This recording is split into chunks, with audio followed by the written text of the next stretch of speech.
Hey guys, so I'm Wendy Hughes, this is Travis Harp, and we are so glad you joined us for our roundtable discussion. This is the third one I've hosted, and I'm so glad Travis is here as a special guest. So you have both of your Ward 1 representatives. But the great thing about Bella Vista is that, yes, we're Ward 1, but we serve everybody. We're here for everyone. Just like our Ward 2 friends and our Ward 3 representatives. We all serve all of Bella Vista, so we're glad you're here. Yeah, we're Ward 1, but we represent all of Bella Vista because we're elected at large. I might be a little biased, but I think Ward 1 probably has the best representation. So, and thank you, Wendy, for hosting these, and thank you for inviting me so I could get a kind of front row seat to what you hear out of these. And it's thanks for everyone for taking time out of your nights to join us. So. And then just so you guys know, because there are two of us together at once, there's Arkansas FOIA laws, we have to record ourselves. So that's what this is. So this gets recorded, it gets sent to City Hall, and it just stays there for I think a year on file. And also we invite the media. So there's Kevin of LIV TV, and he's fantastic. He records everything in Bella Vista, I feel like. But if I have time, yeah. He's there with the high schools, schools too. He's everywhere. He's fantastic. So thank you, Kevin, for what you do for our community. Thank you. Transparency is fantastic, and we appreciate you. So kind of get started. We have a lot of topics and not a lot of time, so we're going to kind of go high level, quick discussions. So one of the first things brought up was clear cutting of lots while the development. Did whoever send that in? Are you here? Yes. So when I first moved here 20 years ago, when it was still a village, I was told that there was amendments put in place or whatever, that you had to leave X amount of trees in between houses, and you could only clear X amount of trees and things like that. And it showed. I mean, it made sense to me because everywhere I looked, that's what was happening. In the last 3 or 4 years, that's like gone away. And even in my neighborhood, there are people that are they're just clearing the lots, and then they're putting these houses up, and then there's like no trees around them or anything. One of the neighbors was upset because they said they weren't supposed to clear the lots like that. But another neighbor who had, all these beautiful wooded trees around him, a guy bought the 2 lots and totally took out every tree in both lots, and even the trees in between his house and that house, and then built his house right here, and then he's got all of this bare land now. And, it's up to that, it's homeowners' right to build their house where they want to on their lots, I know that, but I'm just saying, can we maybe entertain the idea of getting something back in the books about? We have. And so it passed, I think, in 2023. Megan, is that right? Yes. Yes. 2023, we passed it where the builder has to either preserve a certain number of trees on the lot, or they have to add them back in. So I think it's only like 3 trees of native species and preferred species and size type. So that is a requirement. It does depend on septic and where that is at. So some people have septic in their front yards. So obviously you can't pipe plant the trees in the front yard. It had to be reserved in the back. But that is on the books. Who enforces that? That would be code enforcement and CDS, or I guess community development. Yeah. And I will say the other side to this is my builder was kind enough to leave me a couple of trees. However, they disrupted the root system, and now those trees that are on my lot are falling on my house every time it rains or is a windstorm. So there, I'm all about, look, Bella Vista is beautiful. That's why a lot of us chose to move here, and I want to do my best to preserve the nature as well. But whenever they, the builders try to leave trees and follow that ordinance, it was an ordinance. It is, yeah. It does damage property at the same time. And it is, when I was running for city council, that was one of the things I talked about. So I hate the clear cutting of lots. It makes me sad. I talked to the director at the time of CDS, and I was like, hey, why? Can we not stop this? And he said, basically what Travis said that when they started clearing off some of the trees, the root system gets disturbed, and so they either drown or they drought. And they a lot of times end up causing massive damage later on that homeowner had no idea was even a possibility of happening. So I know they're trying to be selective of what they can preserve, but a lot of times they are just clear cutting. And I think a big part of it is the septic systems, because we are 80% septic. That is a huge, just like, factor into it. I know that I've heard people talk, these community members, about how we could, as a city, enforce different kinds of septic systems that are like smaller and wouldn't require as much of a leach field.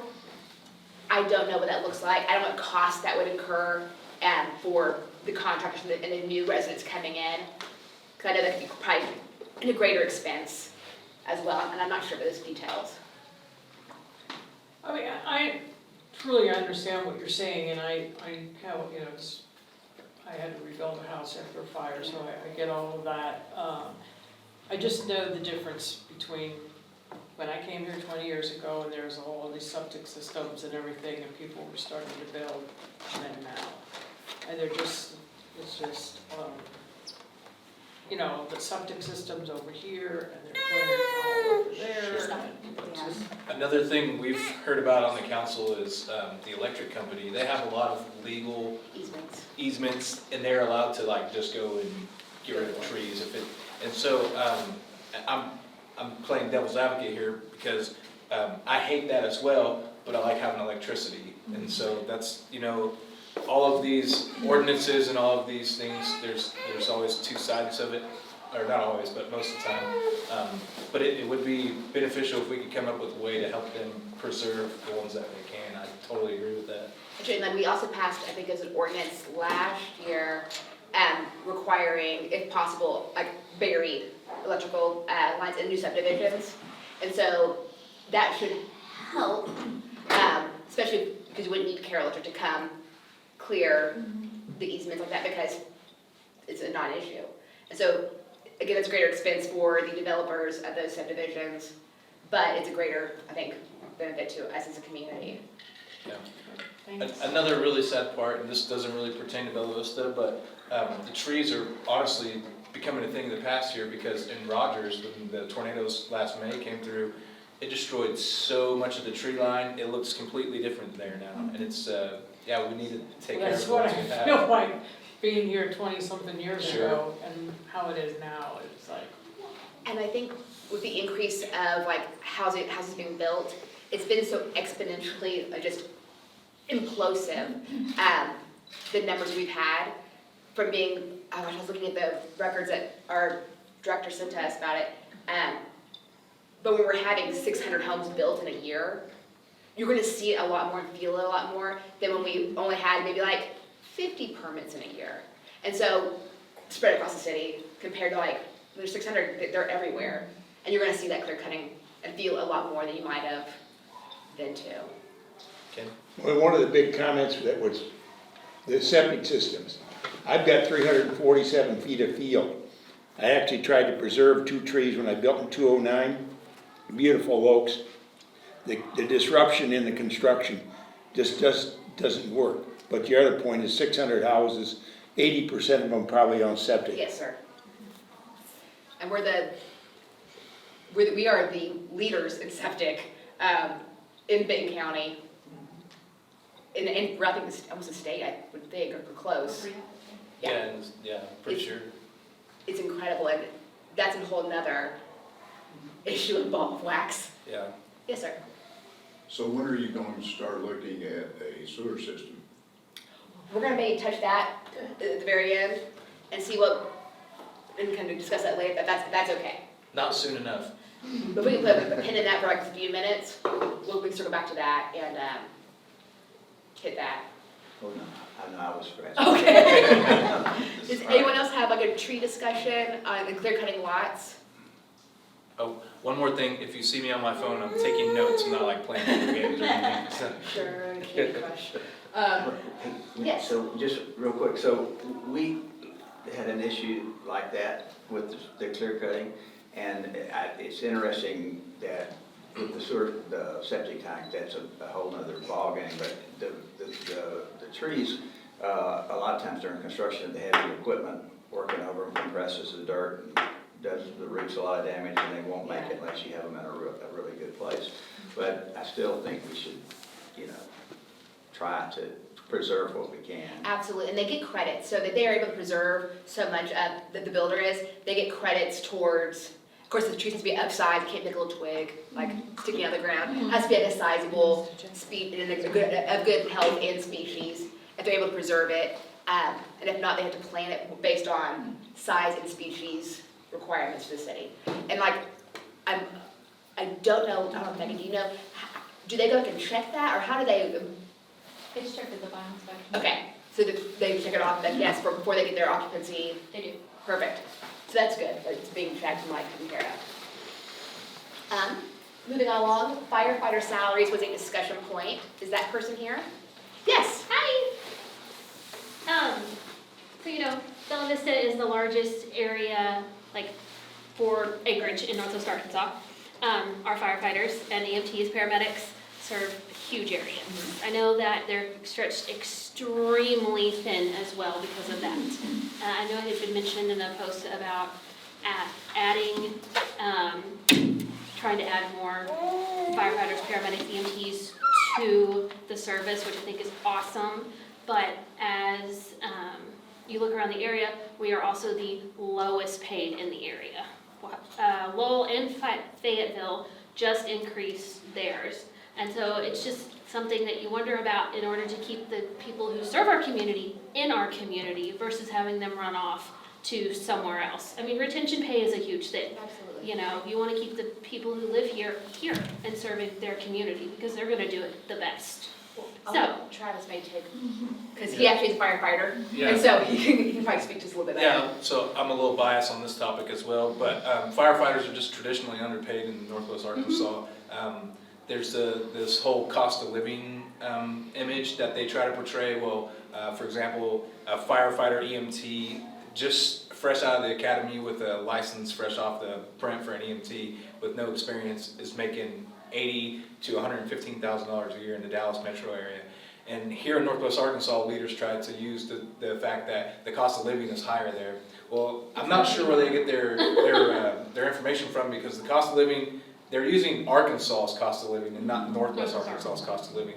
So firefighter pay is just not up to par according to cost of living in Northwest Arkansas in general. It's not specific to Bella Vista, but yes, for example, Fayetteville just started their starting salary is like $57,000 a year, and they don't even have ambulances, so they don't even have paramedics.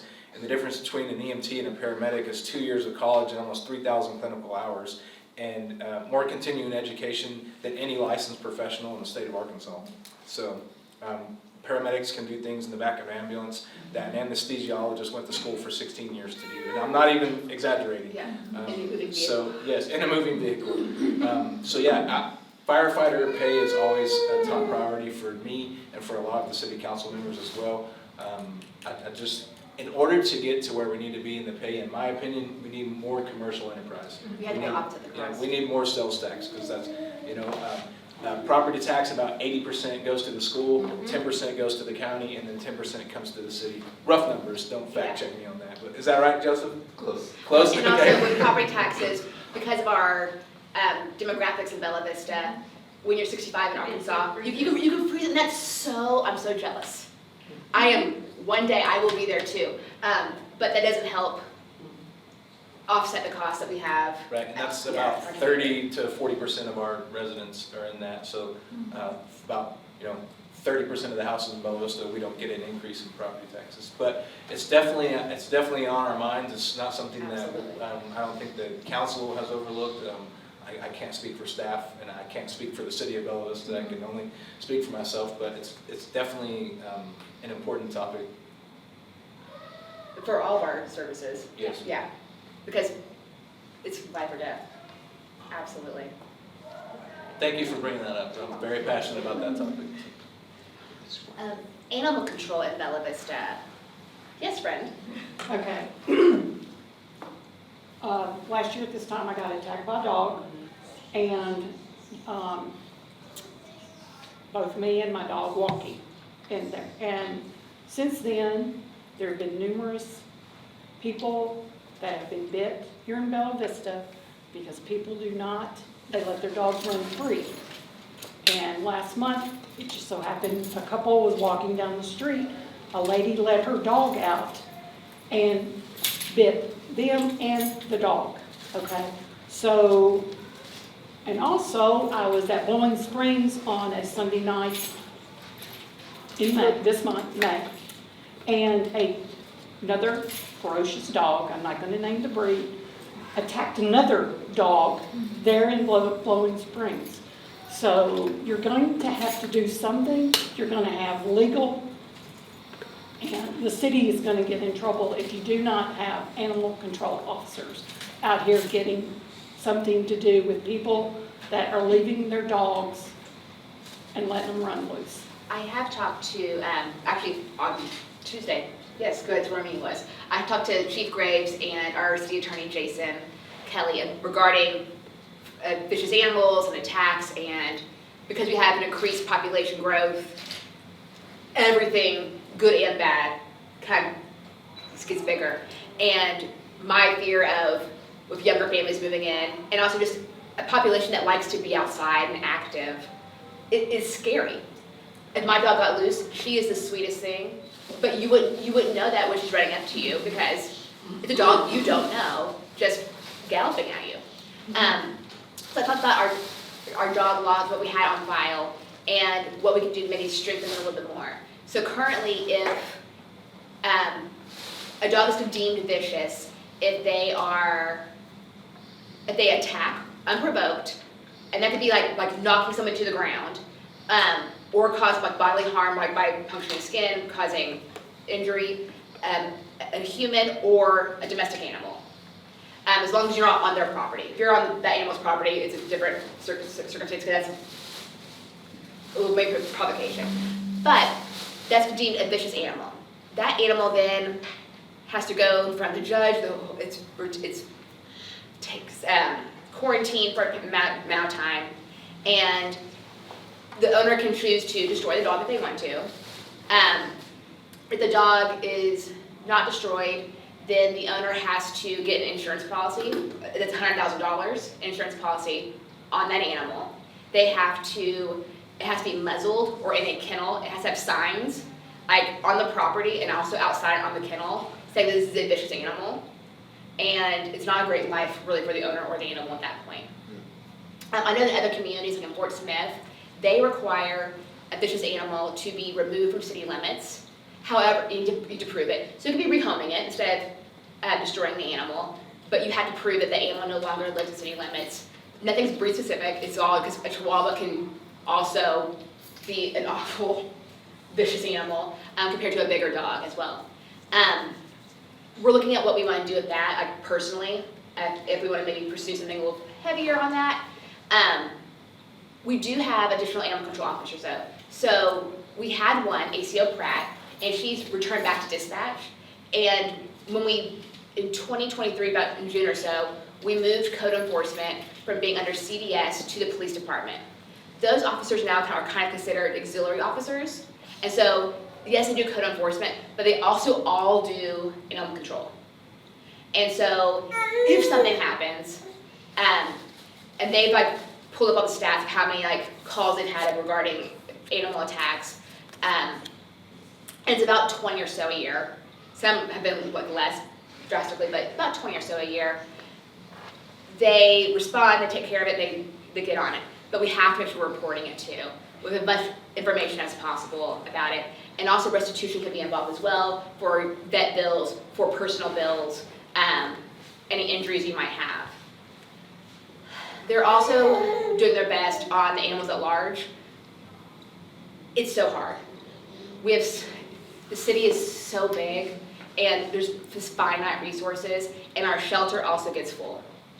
And so it's a hard line with capturing those animals at large, those dogs, because also we just have some bad owners. But also dogs can just get loose too, but we also have bad owners. I know that they were trying, really, really, really hard. From my discussions and from seeing like the stats and seeing the like follow-ups, and our city attorney says, yeah, he does these all the time. It's about animal issues. Do you have any? Yeah, first of all, sorry that you experienced that. And, Yeah, I now carry pepper spray. Yeah, Absolutely. that's a great idea. I'm one of my dogs, and Jerry knows him. His name is Oliver. He's kind of a vicious dog. We keep him on a leash. He's a miniature Dachshund. But seriously, I've received complaints from neighbors at properties that I have, and their dog is at large. It's a nice dog, but it's a big dog and it's scary. But I think just to piggyback off what Wendy said, one of the things we need to do as residents is be proactive in reporting it. And I was just talking to the police chief the other night, and I said, well, I don't want to report, not this specific thing, but it was in relation to something else. And he said, oh no, well, we're not going to take an officer off of a robbery to come to your dog call, so call us if you know. So if anyone sees dogs that are at large or not on a leash, we need to do our parts and notify the police, because that's the only way that they're going to know, unless they just happen to be on patrol and see it. So even myself included, being in emergency services for almost 20 years now, my thought was, well, I don't want to call the police and waste their time with a dog complaint, but it's not a waste of time, and it's actually beneficial to everyone. So. But I would advocate for having an actual animal control officer and not these people that are dual role. So. Yeah, and there's more of them than just ACO Pratt now, but it is hard, and they are, I think, more of an 8 to 5 type shift opposed to, to it all the time. That's a harder thing as well. Yes, sir. Do you know how many complaints the city has received regarding dogs over the past 30 days? For both, over 30 days, I do not know. I just have the annual stats. Yeah, I have no idea. I could find out. So far for vicious animals or for an animal attack, there were, I think, 3 or 4 cases, like citations issued in cases this year alone, up to this point, if I remember the conversation correctly, where there had been like 12 to 20 average annually. So many people should be calling in about these dog complaints, running it loose, whatever the situation might be. Absolutely. And people should be calling in about them. So I mean, how many reports are there, and how many dog incidents has animal control or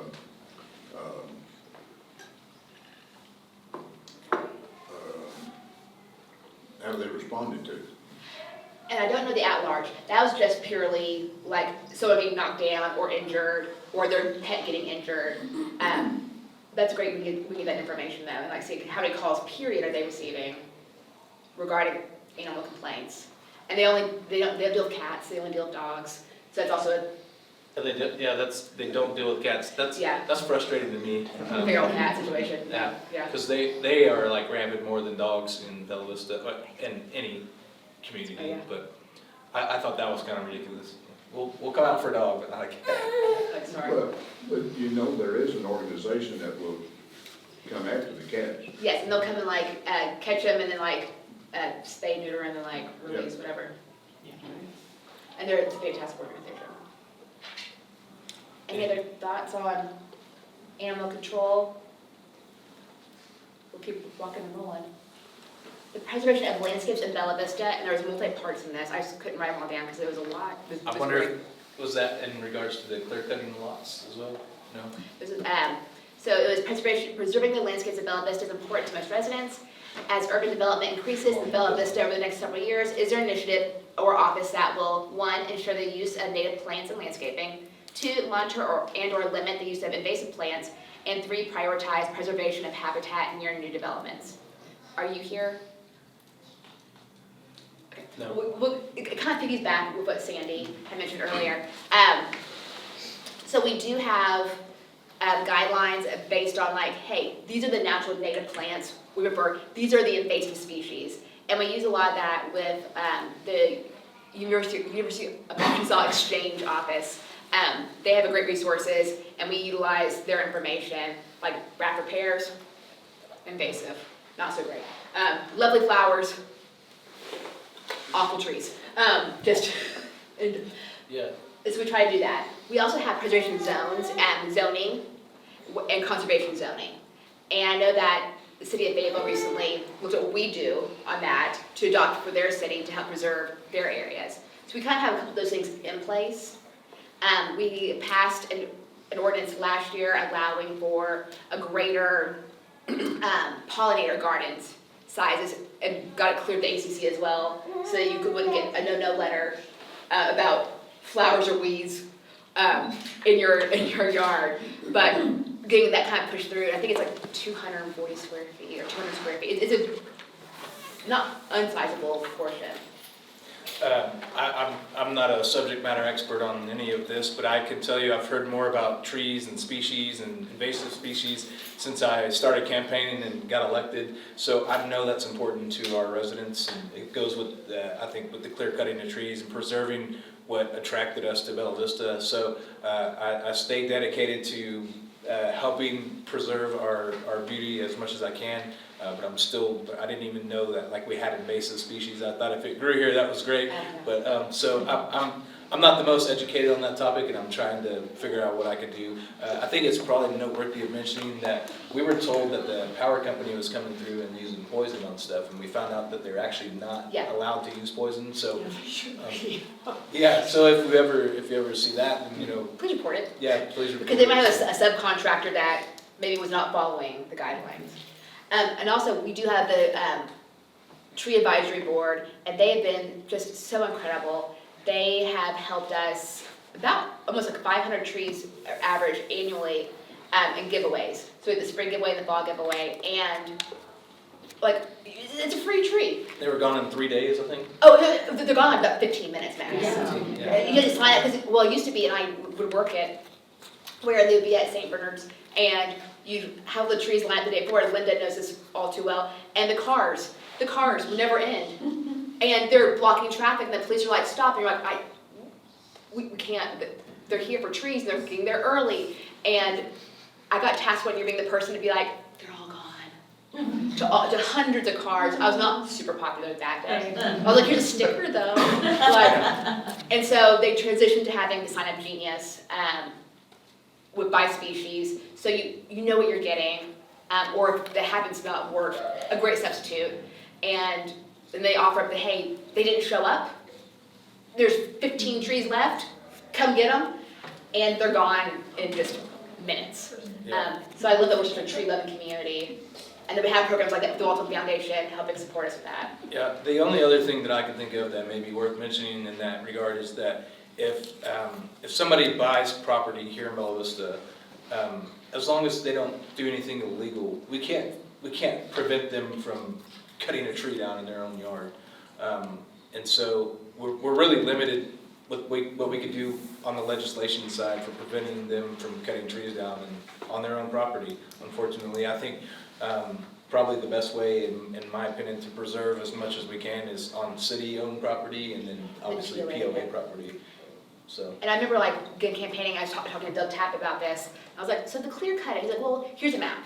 And he had an aerial map. He's like, these are all the houses. If we clear cut every single lot, it's still surrounded by the POA common property, like just trees. I was like, okay, so I feel a little better about that. If something happened and literally every lot just got shorn, there's still a ton of trees.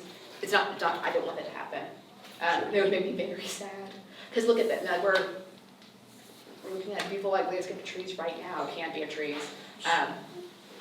So when a lot is being cleared, who's going to ensure that common property doesn't get cleared also? I mean, I know that's happened, common property and other people's lots that got cleared by mistake. And accidentally, yeah. And I don't know what kind of fees or fines there are for contractors who did not do their due diligence. That's a question I can't answer. I don't know that off the top of my head. I think it would become a civil matter and they would settle that in court on their own. I'm guessing. I know the POA is very protective of their space, and rightfully so. And anyone should be protective of their space. But those become civil matters outside of. Yeah. Jerry, I don't know that anybody is in charge of ensuring that doesn't happen. I think you'd know better than me, but I don't know that we have anyone inside on staff that's in charge of that. Well, I know just recently had a situation of an enforcement issue with the church, and a sign regarding sign and crosses.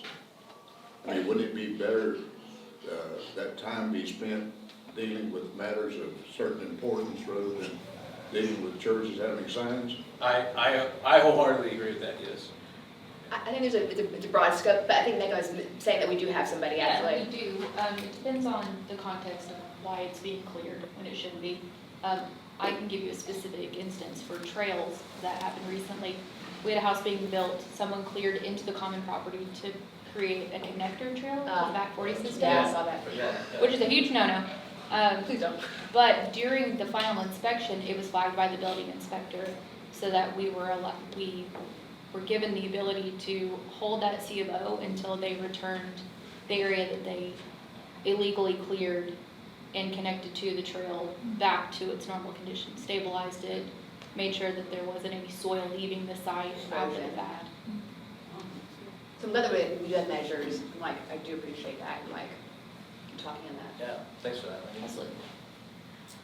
Anything else for that? One thing with the tree grants, and Yes. we get that at the county as well, I actually never thought to ask that question. How many of the trees that we get with those grants are all native species, not invasive? Yes, they're all beautiful native species. I never thought to ask that question before. And- That's, Yeah, and like, we finally got our red bud this year. I've been trying for years to get a red bud. And this year, I was fast as fingers. I was refreshing right at 8:59 just to get in. I finally got it. And the triumph I felt, it was like I won a gold medal. Like, it was like fastest fingers in the West. All right, the decriminalization of entheogenic plants and fungi. I saw you on the board. I was looking at the board. So I saw your face. Hi, my name's Jacob Fitzmaurice. I'm a Bella Vista resident, and there's been a lot of research going on about entheogenic plants and fungi being used for mental health, PTSD, spiritual well-being, and whatnot. The penalties are pretty severe for possessing those, and we feel like it's kind of unconstitutional, so trying to go on a city-by-city basis and work with city council and police chiefs and prosecutors and see if they'd consider passing a resolution to remove the criminal penalties for 4 specific plants and fungi. It's psilocybin mushrooms, ayahuasca, ibogaine, and mescaline-containing cactus, so peyote and San Pedro and things like that. We've got an organization here locally. We've been going for about 2 years. We do monthly education nights at the Bentonville and Fayetteville libraries.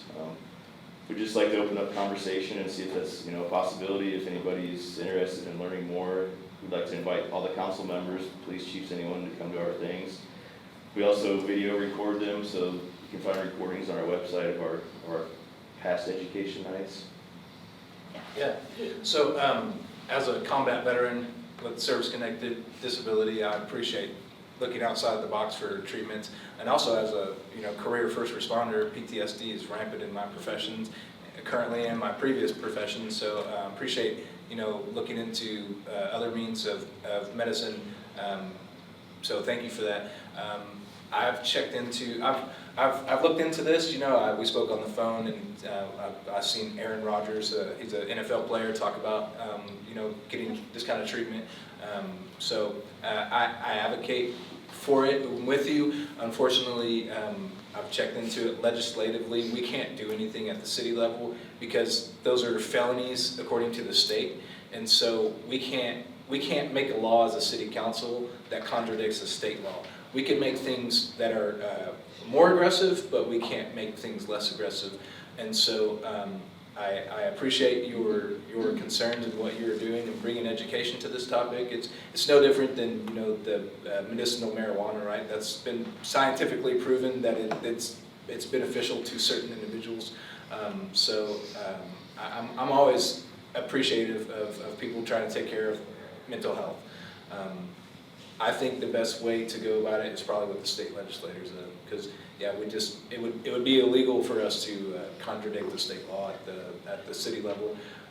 I know you said that you have seen other cities do that, and that doesn't mean that they acted appropriately or legally. So, Yeah, I was doing some research earlier today regarding some other cities like in Michigan and California and a few other states I saw pop up about being like, hey, the second city or the third city. This is all in 2023, so it's all very new some of these decriminalization efforts, I also appreciate like thinking outside the box and looking for natural remedies for healing in different complete ways.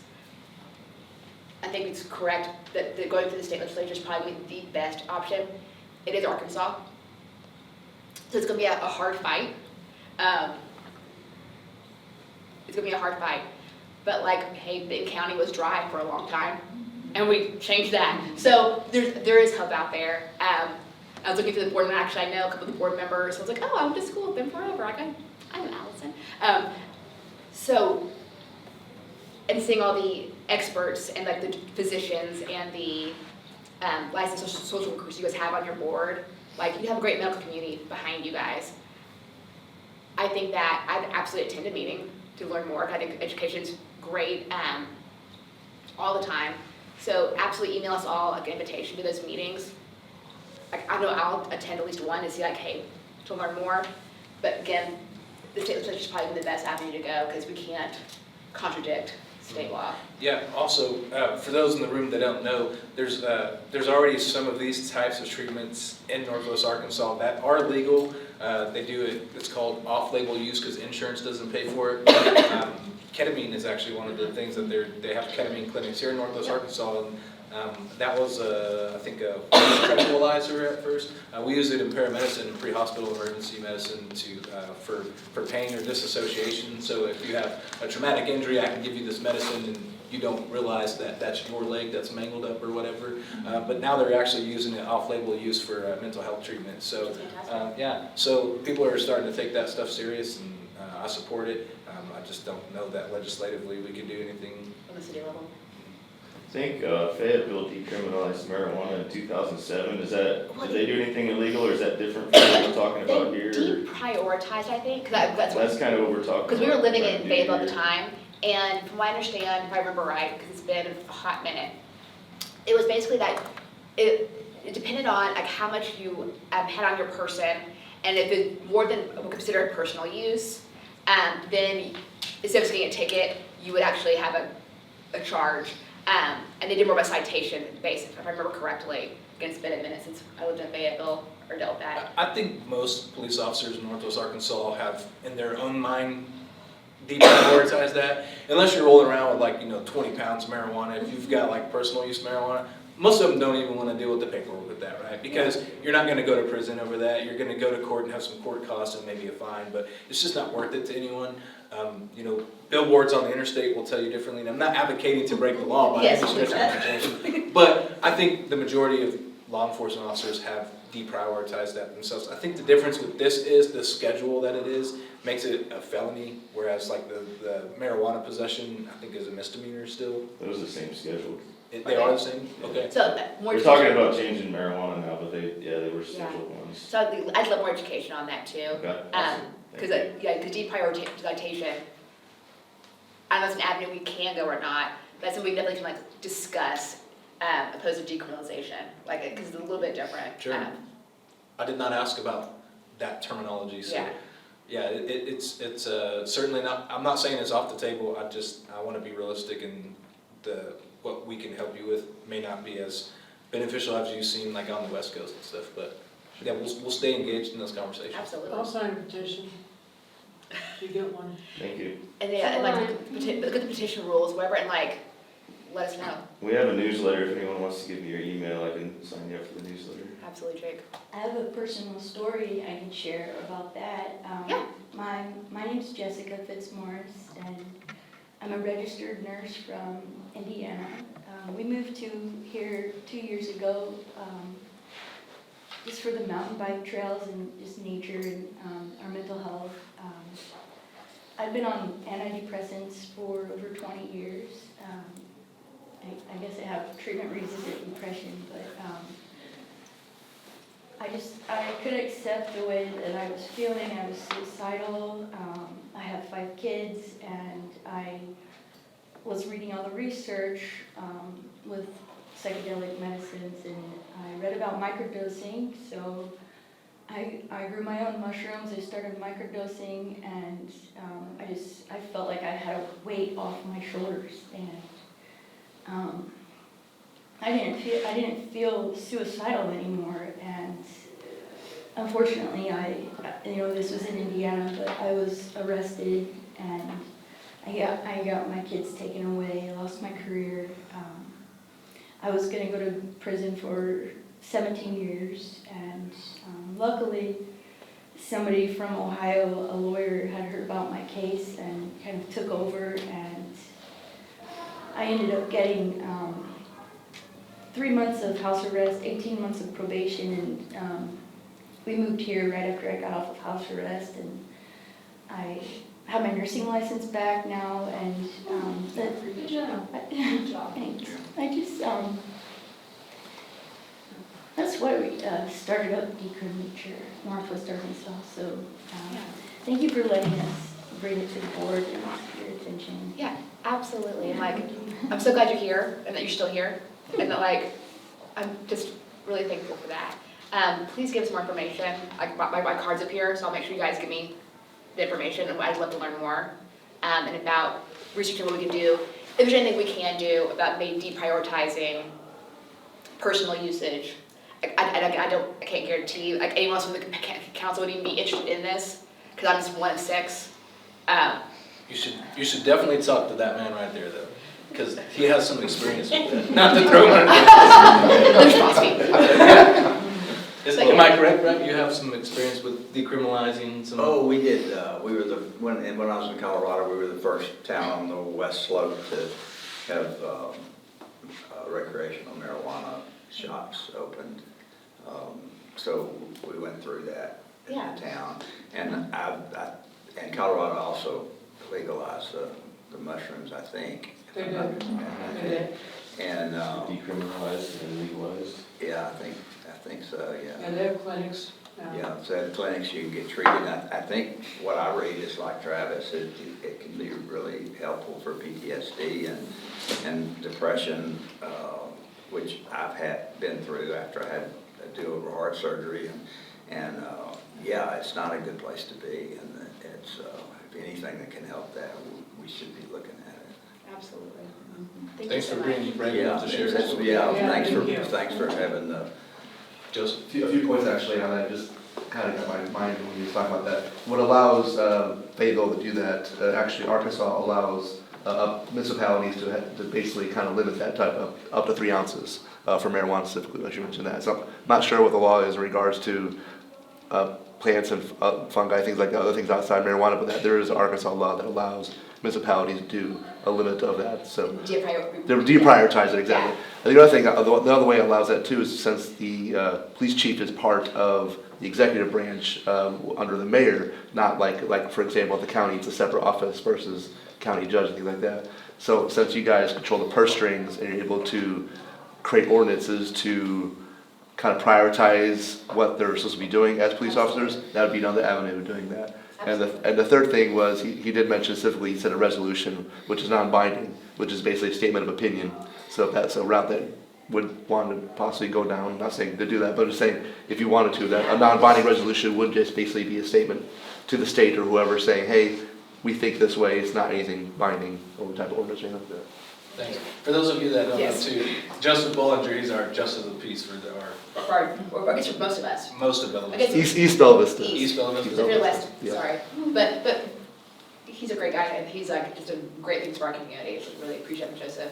Thank you for those ideas too. And my district has the best city council representative. And we're all basically neighbors too, which is really great. Yeah, I'll give you that $5 later. We'll move on to the STRs and permits, and we have Gary here. He actually, We have also Maureen and Linda here too. hi guys. Guys, he spoke at City Council on Tuesday night to us. Yeah, so I won't repeat what I spoke at the council on Tuesday, but in general, yeah, just, I'm sure you are all familiar with short-term rentals and the disruption, because I assume you are all homeowners and live in your home and are glad to have that, but obviously the short-term renters, they're transient, they come and go, so, we really wanted to see what we can do to restrict it, especially because we're on a street right now where 30% of our lakefront homes are turned into short-term rentals. And these are non-owner occupied rentals, and so, we've got a chance we may lose a couple more. Is there 13 or 15 houses on your street? We have 10 along the. Lakeside. The lakeside. Yeah, they're on Buffalo Bend, is that correct? Yeah. Because I did some research after the meeting, and I want to be fully transparent with you all. I'm in that business. I'm a short-term rental owner. That's how my wife makes a living. She manages short-term rentals. We own 2 of them. We manage 5 of them, and they're all in Bella Vista except for we have one in Bentonville. And so for my family, I would have never been able to make those investments if I rented them long-term because of the interest rates these days. I could not buy an investment property, and this is for my family and for my future and for my children to have something. That's not something that my family left me. They were poor, they never made good financial decisions, so I'm trying to learn from their mistakes, but nonetheless, I would have to charge somebody, $2,500, $3,000 a month just to pay my bills for these houses that I bought that are investment properties. Also, I think, just noteworthy of that, my short-term rentals are probably cared for better than my personal house. They have basically a deep clean like every 3 days, and also my neighbors, they actually enjoy that because they say they get to talk to different people all the time. And if they've ever had a problem, they never have, they're welcome to call me. They have my number and they have my wife's phone number, and so we don't have any issues at our properties per se. Definitely in the neighborhood that I own them in, they are increasingly becoming popular. And I do understand your concerns that you want neighbors. However, it's one of my good friends mentioned to me, what if you get a really bad neighbor?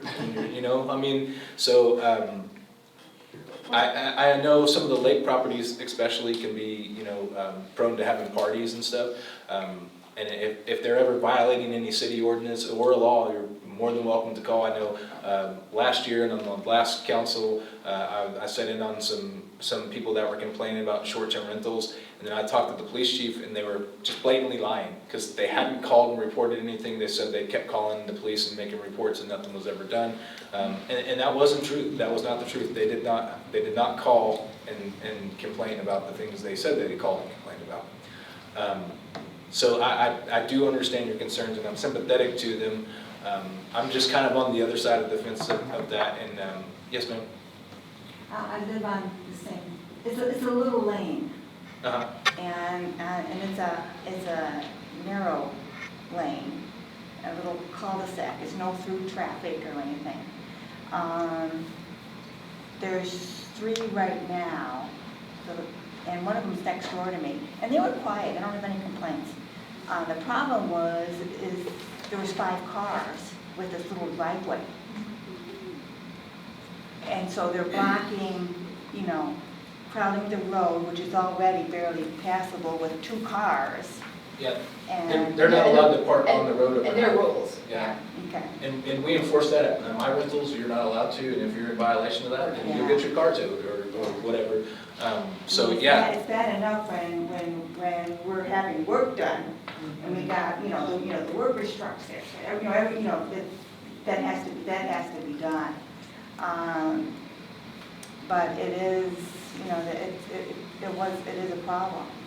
Yeah, and to be clear, Travis, we're not talking about abolishing all short-term rentals. This is a tourist-type community. We appreciate that. Our concern more is on the clustering, so you don't have, just a whole bunch of them kind of together, and that's kind of where we are in our current situation. But, and I do appreciate that since Tuesday, at least the website was updated, because it was supposed to be updated every week, and it showed like 382 permits out of a cap of 600, and that hadn't been updated since November of last year. Well, check today, and it's all updated, so it has been updated, but all of a sudden from 382, so it's now 464 in a span of November to May. So, but we are, again, I know there's some hesitancy to further restrictions because there's current lawsuits and things like that, but, I fully hope that with the ordinance that are on the book that we hold to them. So if 600 is the cap, we definitely don't go above the 600 or relax that. And again, we're not saying that all of them are bad, and we just feel like we do lose that community spirit there because you do have transients and the other thing I want to say in my defense, my stance on this is that. in the early 1900s, I believe, somebody could, all of Bella Vista was short-term rentals, and it was owned by one family. And so, This is part of the history. and so, you know, I'm not wealthy enough to ever go and get a loan to build a hotel here in Bella Vista, and I personally believe that hotels bring in different kind of crowd than short-term rentals. Predominantly, what I see in my short-term rentals are people that are, you know, good citizens that are financially stable and on vacation and coming here to enjoy activities or visit family, and all of the platforms. But you're not on the lakes, right? I'm not on the lakes, Okay. but we manage one on the lake, and we see beer bottles and stuff there all the time. So I understand that. Usually a different crowd. Yes, but the platforms that all of the short-term rental, most of them, I predominantly use Airbnb. There's also VRBO. Those are probably the most popular ones. There is a lot of legal things that we could do to residents that aren't meeting our standards or our house rules. So the owners of your properties, if you can get a hold of them and establish a relationship with them, and if there's any like riffraff going on, I'm sure they'd be more than happy to get them out of their properties before they cause damage. I want to jump in too. So when I was campaigning as for city council in 2022, the entire, about probably 8 months or so, Jerry, you were on council at that point, still, was about short-term rentals and passing an ordinance and like back and forth. And the city council meetings would highly attended, it was fantastic. But there'd be 60 speakers, who each got 3 minutes, and before and against, and like, it really did tear at your heartstrings, because there's people who had absolutely horrible guests next to them, or maybe did have that bad STR owner next to them, compared to people who like were incredible hosts and incredible homes and had these beautifully maintained, and I got to tour so many different beautiful like short-term rentals. One of my, became one of my friends through this process. She and her wife own a short-term rental next door to their home. And the guests they're on the lake, they're on the Lake of Rabe, or the guests who stay have no clue they're next door. So they'll call like there's too many cars. Hey, I've got a complaint, there's too many cars. Well, they're the complaint. Like they're the ones who are complaining. Or it's a little loud. Like we got a complaint, there's a noise violation. Well, it's coming from inside the house. Like it's fantastic. And they're just the epitome of good neighbors and good community members, and making sure that their community and their street is safe because they live in that community as well. With Bella Vista, because we are kind of a resort town and a touristy town, we don't have a hotel. We don't have places for people to stay, and our tax base needs it desperately. But not at the expense of our residents. So it's a very fine, hard line to follow, but we depend on the revenue we get and from the taxes on that so heavily, because we don't have a big commercial tax base otherwise. If we had a hotel, it might offset that. There was an Airbnb, a bed and breakfast that recently sold. Now it's going to be the Waltons purchased it, and it's a ranch, bicycle themed like ranch, right? Which is like the biggest thing we have, closest thing we have to the hotel in our area right now. I personally would probably love a hotel because like the taxes on it would be just gorgeous for our community. It's a lot of infrastructure issues to figuring out where we do that, and sewer and figuring that all out. But we have to have places for residents to stay, especially if we're like saying, please come visit us, spend your time here, spend your money here. So we don't have to have that tax burden on our citizens. And that's a really hard line. Also, like what I mentioned to you too in the email, that we are waiting for legislation to happen or a decision to happen through the Arkansas Supreme Court in the city of Fayetteville. I know that when we passed our legislation they passed it in December of 2022, and I know that January of 2023, we all got served with a lawsuit very quickly. I wasn't even part of that decision. I did get served. It was a really exciting time for my first city council meeting ever. It was a great time in my life. But we did, I think Larry mentioned this kind of history of it, we did have a temporary restraining order put on us for that. The city did repeal and replace that in what they, more palatable ordinance for the STR owners, and it also is a good one for the citizens. And it's been a pretty good line right now. Like, it's been kind of that sweet spot still. I know that there's been people wanting to expand the cap. I know there's people who've been wanting to reduce the cap. I've heard from different people in different areas. I'm not sure where I'm at right now, since we're not super close to the cap yet. Oops. Attention, the library will be closing in 30 minutes. Please make your final selections and head to the front Which means desk. we have 14 minutes left. Again, Okay. the Well, I library. mean, it does, I mean, if you look at the trend, it looks like it's gonna reach 600 sooner than It's later. been holding pretty steady at that number since we enacted this, so that's the good part. One more point that I'd like to make about this subject, and I'm not above holding short-term rental owners accountable, absolutely. Just because I own one doesn't mean that I'm not willing to hold them accountable. In order to legally operate a short-term rental in the city of Bella Vista, you have to have a permit on file with the city, and in that permit, you have to agree that you have somebody in the area that's available anytime anything goes wrong. So if you don't have connections with the owners of them, the city does. And so if there's anybody that's causing problems or whatever, Please yeah, report the it. city does have, they have to have somebody that's here locally that can tend to the property.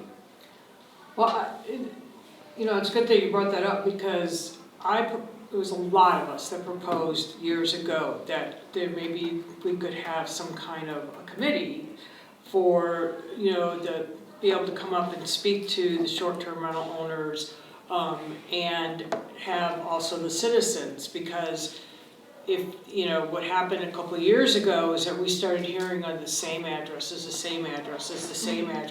and no one should have to put up with that. And I am a short-term rental owner, and I remember getting a hold of a guy in Joplin and saying, dude, you live on the lake, there's cars everywhere, you're gonna ruin it for everybody. And I said, at the very least, you need outdoor cameras. He's like, why? For parking. Because I said, you need somebody in town. You cannot manage it. So my whole point is that I'm with him. We all need to be accountable, whether we're short-term rentals, long-term renters, just citizens. And there are ordinances that are in place that will make people accountable. And I don't know if we want to entertain a committee again, because if the certain committee members keep hearing the same addresses come up, then we could maybe communicate that. But again, it comes down to people calling and saying, this ordinance is being violated, the parking. That's huge. That's huge. So reporting it, and like with the parking thing, they can park on the street during the day. It's at night, like I think it's 11 p.m. is like the cutoff. 10 or 11. Yeah, because I know I've had like this neighbors who are always parked on the street, and I'm like, oh, just the bane of my existence. Because everyone has this historically narrow, legendary unicorn streets in Bella Vista, and you can't get past, especially with 2 cars, And so I made a complaint one time, like, hey, there's someone parks here all the time. They're like, well, maybe it's 5 p.m. So they can come back at 11. Well, I'm in bed at 8. So like, I'm not calling anybody anytime. I'm not waiting up at night to see if they're still parked there. I know they are, but the residents, if you do see it, call and complain over and over and over again. Like, that's okay. Megan, on that one, is that something that like would go to the emergency number, or would that go online through to planning? Great question. Yeah. I don't directly know the most efficient way to do Yeah. that. Historically, we've just done it through the non-emergency, Okay. but I will verify that and I'll shoot it over to Thank you. If you can't get a fire truck down the street, whether it's Oh, yeah. 11 in the morning or 11 at night, shouldn't that be? It is, Maybe we should but revisit that. the legal people are allowed to park on the street during the day. They're not allowed to block the street. They can't block it and impede the street, but But if you have one car here and one car here, oh, yeah, how can a absolutely. fire truck get through? You gotta be a good driver. Very narrowly. Yeah, Jerry. Jerry? As the lady spoke back there a moment ago about the parking being an issue, all the different cars there, of all the complaints, if you look back at the time period about all the complaints about short-term rentals back whenever the ordinance was passed, 99% of the complaints were about parking. But you also have those same complaints about construction vehicles. They will block the street to You know, you can't get in or out of them. If you live any place in the neighborhood, you can't get in or out. But it's like most any other things. The ordinance is there to take care of the problem, but an ordinance is only as good as the enforcement. And if that parking is not enforced, then it's going to continue until someone makes a decision that, hey, parking is going to be dealt with. And that's back to the mayor's office. The mayor controls that. The mayor can tell the police chief, I want parking corrected, and it should be corrected. Otherwise, you still have a problem. But it depends on residents calling it in, because they're not gonna circle the streets and be like, okay, well, they're not being project in that camp because there's just so many miles of street, they wouldn't be able to do that. But if residents do call it in, they do come out. And they are. You do have the 3-strike rule. They are supposed to have a ordinance, rule, and I like the idea, like maybe having like restaurants have their violations posted. Like, I don't dislike that idea, and that's something after we see what happens with the Supreme Court decision, because it might get rid of our total ordinance completely. We might not be able to have an ordinance. So I don't want to do anything too much without knowing what. We should wait to see that rule First. before we probably do anything. And it should be soon, what he anticipates, but who knows? It could be. Yeah. It's. Do we have time for curbside recycling conversation? Let's go. If we go hyperspeed, yes. Curbside recycling. I know it's been a huge point, and we actually have the man himself, Mr. Ken Nelson. He is a recycling guru at Bella Vista. He's the Aaron Brockovich of recycling. I'm a volunteer at the Bella Vista Recycling Center. Thank you. Thank you. Come down and see our new concrete. It was a 2-year, 2-week, and 20-minute conversation, but we got a nice. It looks great.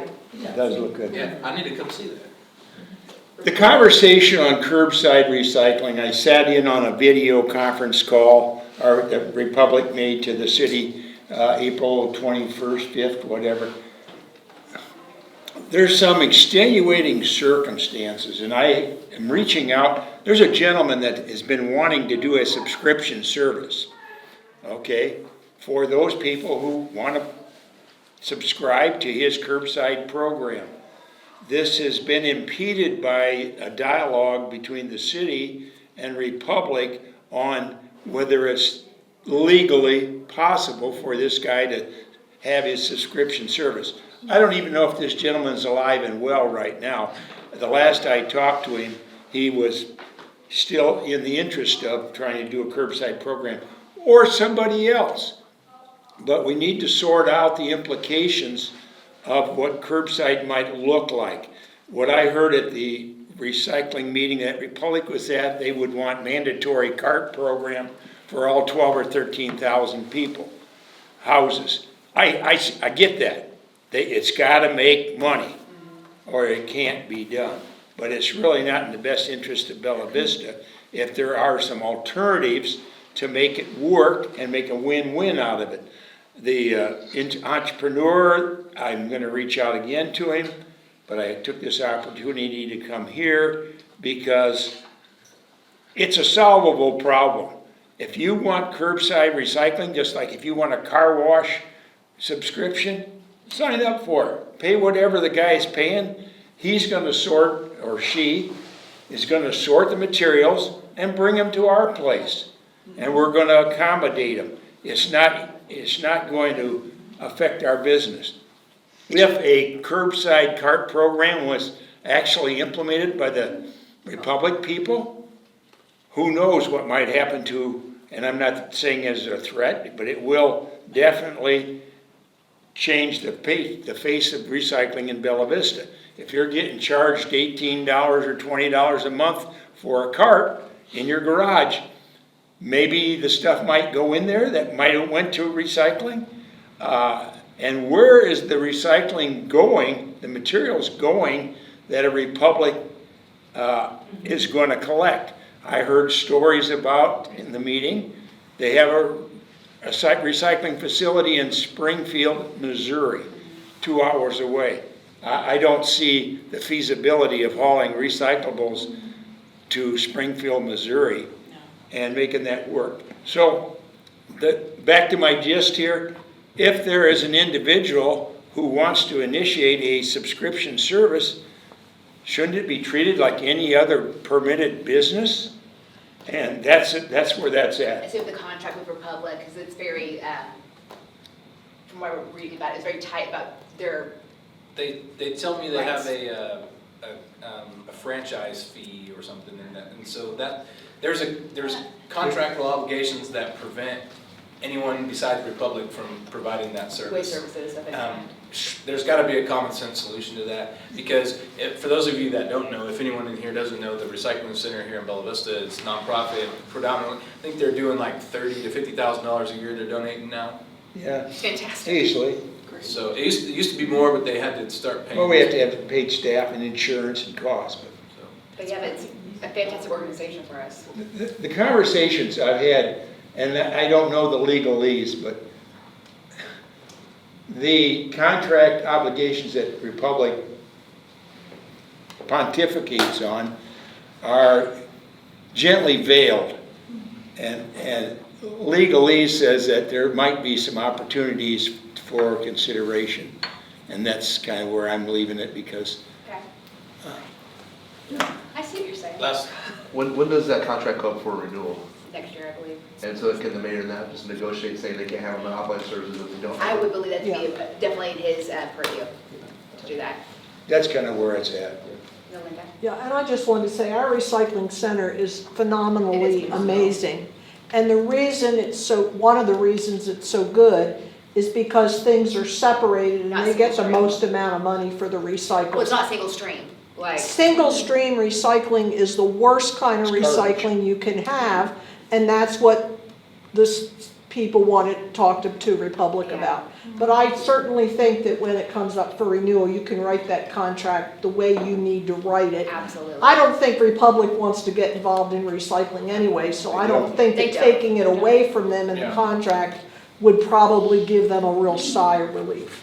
Absolutely. Absolutely, I agree But with we you. should do it the right way, which is what we do at our recycling center. Yeah, one other thing about Republic though, they did mention that they offer a yard waste pickup. Yes. And so I'm really interested in that, if they could do that for, I know several citizens would be Oh, yeah, happy they've been to doing that have. for a little while. It's just a cart you can have, and like, you can only don't try to put your lawn clippings into a regular bin, because they will find you. But like, you have to have the special bags in the cart, and they'll take care of it, it's fantastic. Yeah, but if any of you all have feedback on if we should pursue that as a city level, I'm really interested to see. It's already It's been already in there, place it for is. years. Yeah, it's already an option, it's a subscription option. Oh, they'll do it Individual, now? yes. So Yeah, you it's can like, April to November. you can opt in, it's an extra fee, pay, like having an extra cart. I was told, I guess I misunderstood Jennifer from Republic. Yeah. I thought it was an option if the city wanted to pursue. But it's already an optional, No, like, it's, tie. they have very, very few people who actually subscribe to that. Probably because they don't know about it. I didn't But know also- that, we would have Oh, I think the subscribed cost to it 2 too years could be ago. prohibited to some people, like, We'll just put the ravines beyond the house. oh, Fred, I'm so sorry. The library will All be right. closing in 15 minutes. Thank you all for joining us tonight and taking your time to speak with And us. I'm just so we were able to have the topics. The library is I'll be having the ones in June. I'll put sewer on the list, so come back. And I know there's things Ross you want to talk to you about, we can bring up if you're here in June. I'd love to have you talk about your things as well. Yeah, that'd be great. Absolutely. Thank you guys, I appreciate y'all for coming.